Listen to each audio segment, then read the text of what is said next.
संगारणी करती कल्याण करे आराधे पधारो मैया होवे आरती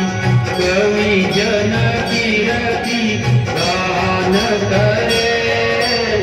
आराधे पधारो मैया होवे आरती आराधे पधारो मैया होवे आरती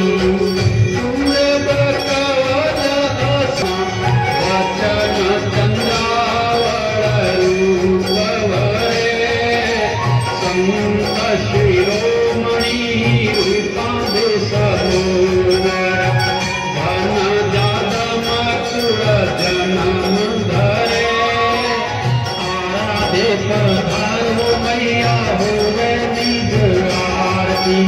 कवि जन कीरति गान करे आराधे पधारो मैया होवे निज आरती आराधे पधारो मैया होवे निज आरती योगी दास सुंदरी पुजाणी जगत में को घटियाणी सा नाम करे दुनिया सवाई शिव जी संग में घनी जय हाजिर करता पीर हरे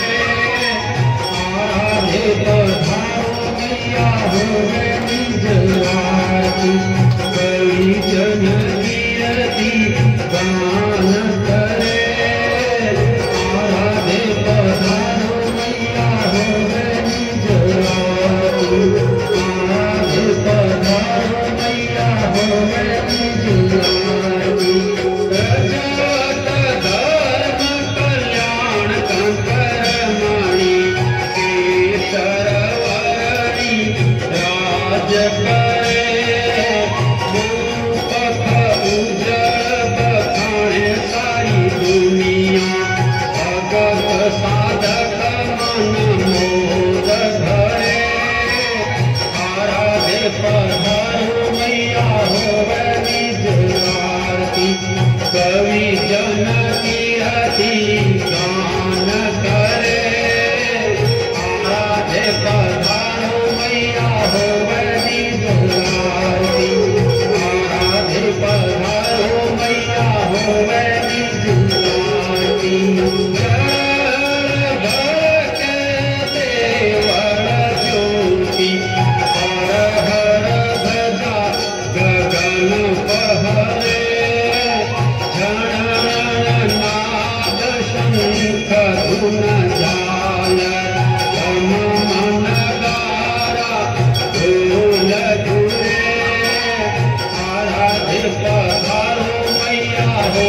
निज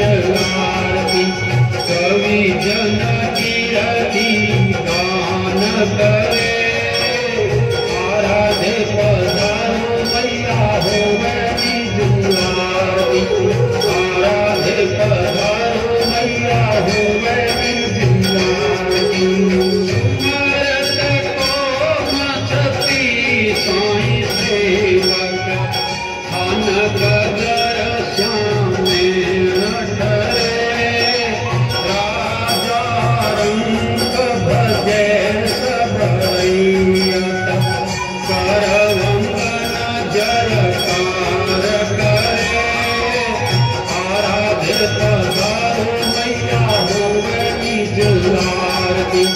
कवि जन कीरति गान करे आराधे पधारो मैया होवे निज आरती आराधे पधारो मैया होवे निज आरती काटो कष्ट जगत कल्याणी भजन किया भंडारी